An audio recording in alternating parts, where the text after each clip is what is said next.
Well, I haven't really been wanting to make a video lately, and I guess part of it has to do with just kind of getting tired of hearing myself talk about all the stuff I'm going through. I feel like I complain, even though in some ways I feel like I'm also just sort of reporting the facts. There's another way where I'm like, hi baby, I love my cat, where I feel like I'm complaining about stuff. But anyway, I'll get over that. What has me making a video is one of my friends, somebody I met through YouTube. Her name's China Phillips.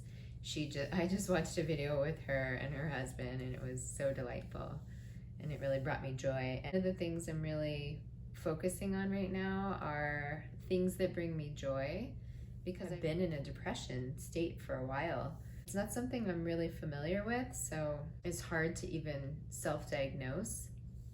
Although my EMDR therapist had pointed at that at one point, and so did the medical oncologist at Stanford. I was kind of like blaming the tamoxifen symptoms because that's something a lot of people end up on, SSRIs, and just the rate at which people are on those things is kind of amazing, but that's another story. So it's nice to be sitting here with my little kitty because she just brings me joy. And I also have been meeting in the mornings with a handful of women. I think there's a couple men in there too, but it's on Zoom. And I'd been a little bit resistant to doing anything on Zoom just because it doesn't really feel, I hope I'm in this video. It's hard to tell because I don't have it on selfie mode. I've been meeting with them, and they are, I don't even know, I'm not going to try to explain a lot about that, but it's a joyful, beautiful, lovely group of women, and I know some of them through Landmark Education, which is something dear to my heart. So that's, I guess, something to say about it. Oh, she wants all this lovies.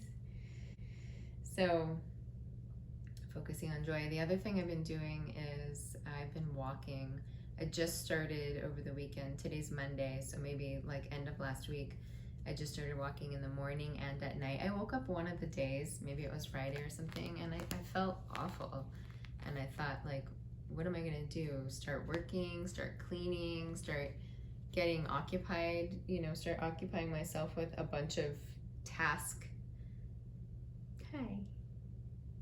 a bunch of task-oriented things. And then I thought, I don't feel good. Why don't I exercise when I walk? So it's really hot where I live, so at night it gets down to, oh, my little kitty. It gets down to like 80, maybe 76 or something. It's hot. What I really love about it is that I had no idea how anybody could get to 10,000 steps. In my mind, I'm like, God, it was taking me an hour and a half to do like 6 or 7. So this was like a really great way to increase my steps by a lot. So I actually got 12,000 something one of the days, and it's also it feels really good to walk, and that's the basic exercise that I'm getting. And so I have been lifting a little bit of weights. I do have weights at home, and I just sort of like throughout the day, I don't really do it in any sort of like, organized way. How strong our minds are.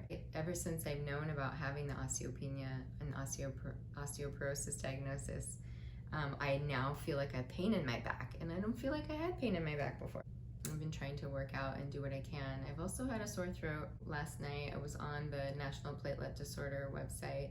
I got there by looking something up. I don't remember how I even got there, but there was a story somebody told on there. He went off all of the Western medicine, and he just started addressing his low platelets from a lifestyle and food place. And I have tried so many things. Like I'm constantly refining, redirecting what my eating habits are. I mean, I've done raw eating, like raw meat, I've been doing raw eggs a bunch. I've done just meat diet. I've done just vegetarian, just vegan. I've done a lot of things and consulted with a lot of people, and I feel like it's a really big focus because I just think, like, how can I not resolve this platelet disorder by myself? This is not like a life-threatening.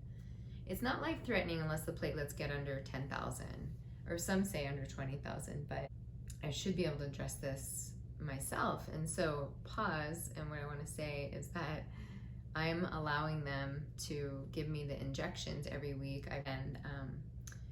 I'm up to 9 micrograms per kilogram, and the threshold is 10. So once I get to 10, they will just deem the drug not working for me. And as far as I'm concerned, it's not working for me because, yes, like I talked to the pharmacist and they don't have anybody in the entire cancer center who is on 10 micrograms per kilogram of Nplate. So everybody's like in the lower dose, and maybe it would work for me at that higher level, but my platelets were 90 the week previous, then they went down to 79. He increased me to 9 micrograms. So when I get my blood checked on Wednesday, we'll see what it ends up being. That's what happened last night. I sometimes bite the inside of my cheeks, especially when I'm like a few pounds heavier. My cheeks are fatter, and I end up like sometimes chewing and like biting inside my cheek. I'm sure other people do that. But I felt something on this side. I went and looked in the mirror, and I had this blood blister inside my mouth and the cheek. And I immediately like took my clothes off and scanned my whole body to see if I had bruising. I have had this like one hematoma. Well, ever since my platelets went up to 90,000, I basically have had no bruises, maybe a couple tiny little ones. And then I noticed like a week or so ago, I got this hematoma on my knee. And so I looked and like, I don't see a lot of bleeding. I flossed my teeth to see if my gums were gonna bleed, and they didn't. So I don't know what my platelets are. I guess I'll find out on Wednesday, but it did. I was up till like 3 in the morning, which is really not good for health. I'm aiming to go to bed by 10 and wake up at 6.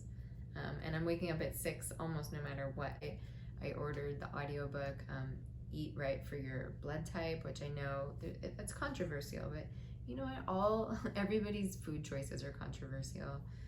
Depending on who you ask. I thought like if I have a blood disorder, I might be interested in like what's recommended for my blood type. And what I knew about it is that type O, which stands for old, which I didn't know. I think that's super funny. I always have this joke with my daughter about how old I am because she thinks I'm ancient. Type old blood, old positive. I always knew that they were like high protein source and they were the meat eaters of the blood type. So what I understand about it is there's a lot of stomach acid. I think the metabolism is pretty high, so we need to do a lot of heavy exercise, a lot of like real invigorating exercise, which has totally been true for me for as long as I can remember. Prior to getting a cancer diagnosis, I was doing hot Pilates classes every day, sometimes twice a day. And that is a sweaty beast of a class. And I miss that, so I stopped doing that. And then I just feeling like, I feel really bloated. I am really bloated. I don't know why. I've been increasing my vitamin C intake as well.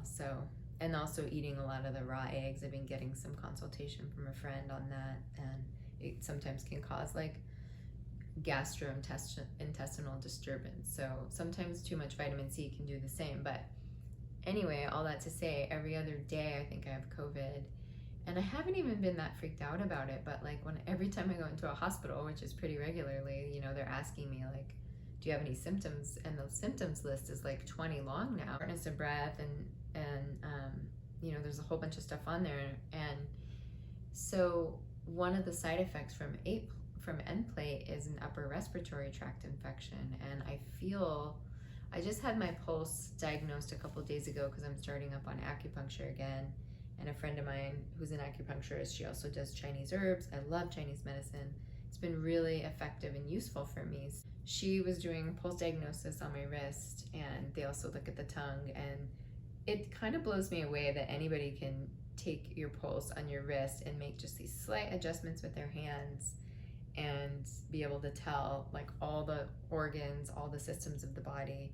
And she said, you don't have COVID, because something else would be happening that she would have felt, but I can tell that there is something going on in your lungs. I feel it, and just over 3 weeks away still. Between 3 and 4 weeks away of getting my expanders out. I cannot wait. I seriously can't wait. That's what I was saying about shortness of breath and not being able to breathe. It's like, I don't feel like I could breathe for 2 years with these things pressing. And the fact is like, they've just been, this one especially because it's gotten radiated. Oh my God, it's gonna be so concave. You're so cute, my baby.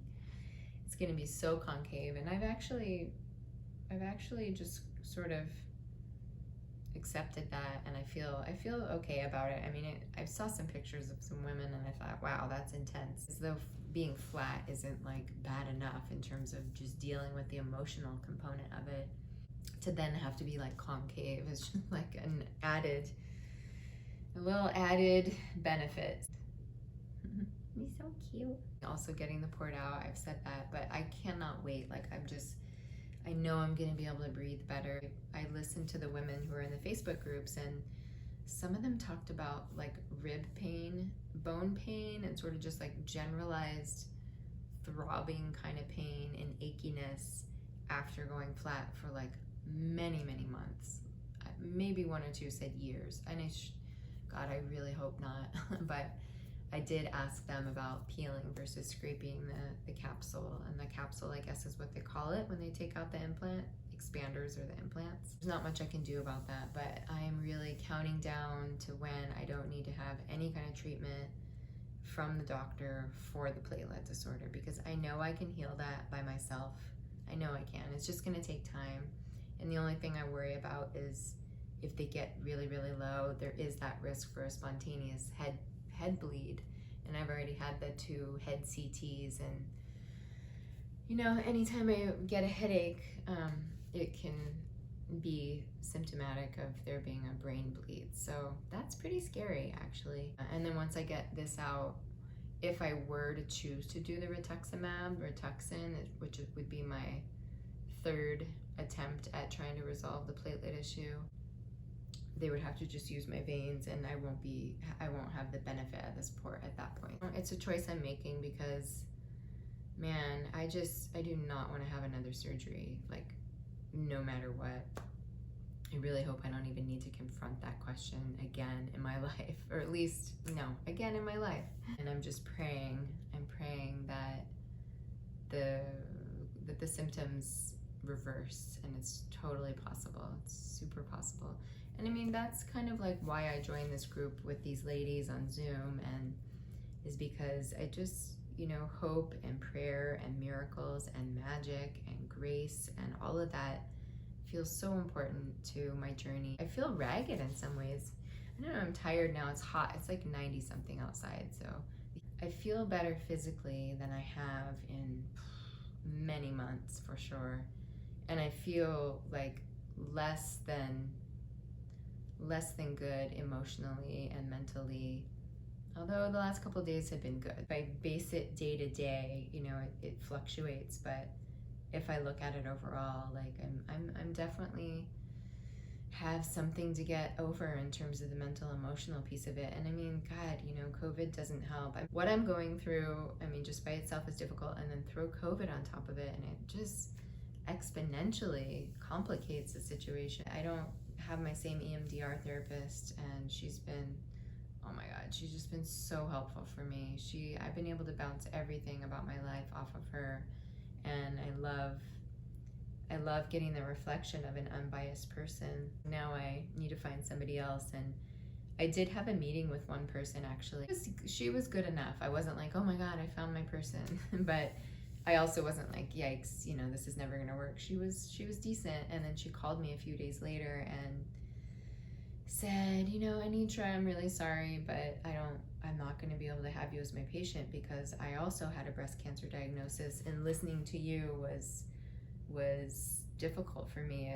It triggered me, and that's not gonna be fair for you, and it's not gonna be right for me. And I was like, okay, you know, thank you. I super appreciate your forthrightness with me and letting me know. I hopefully have this other person who I'm actually more excited about meeting that will hopefully be my therapist, because that piece is really, ow.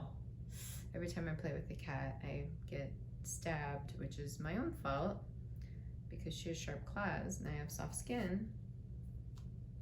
It feels really important to be able to talk to somebody through all this, because there was a way I told this therapist last time that, God, I guess I just need something to do with my hands. I was about to pick up my lint roller.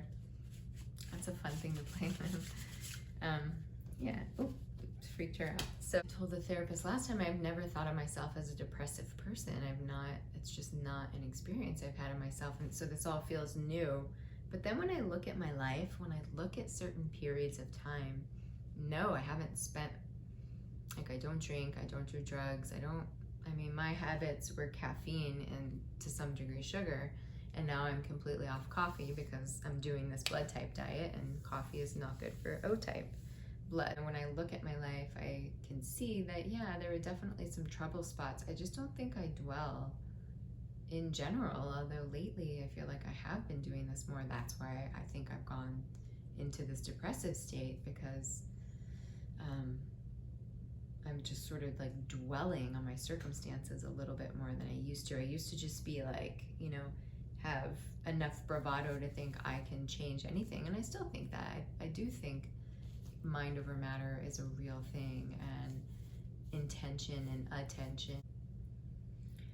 I guess what I'm just trying to do is take things easily, take them slowly, day by day, not get too far ahead of myself, not get down on myself. And I'm doing my resale business. It's going pretty well. It's going fine, actually. It's going great. It's going the best it's gone.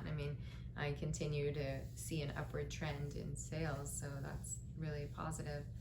I just know I could be doing so much more, and I get frustrated with myself when I feel so limited. And I do have a little bit of a like victim story of like, I'm only 45. Why is this all happening now? Like, couldn't I be 65 or something? As though being 65 is really going to feel good to have any of it happen as well. I'm having to humble myself and surrender to what is, rather than like just being this sort of feisty, bratty, willful, I can make anything happen person. And I do, like I said, I do still think that, but there is an element of just accepting and surrendering and slowing down and taking things day by day, really. So that's new for me. I'll be going to Stanford to have my pre-op visit pretty soon, and I have acupuncture tomorrow, and I'm just kind of like getting my house in order for a next surgery. I spend a few days at least in bed recovering. Hopefully it'll be an easy recovery. I don't think anything could be as difficult as a double mastectomy with expanders getting placed. I still, like, I had no idea what I was in for when I recovered from that surgery. Again, that was like on top of chemo, and chemo obliterated me in some ways, and then I had a surgery on top of it, so I was just like, it's just no wonder that the platelet thing happened in my body. My body freaked out, it went into hyperdrive, overdrive, because of how much I've been through. So I know I'm going to get through it, because tons of people do, and I've got so much attention on it. I'm constantly course correcting to just get better. So I have to keep reminding myself it's a long game. It's not a short game. And as long as I'm got my intention on it, like I know I'm going to get better. So I think that's really important too, just that knowing inside, and then living from that knowing, so that I can just like carry on and thrive and create and kick ass and be my badass self, whatever that looks like. I don't even know what that means anymore, but I know I'm still a badass in there somewhere. So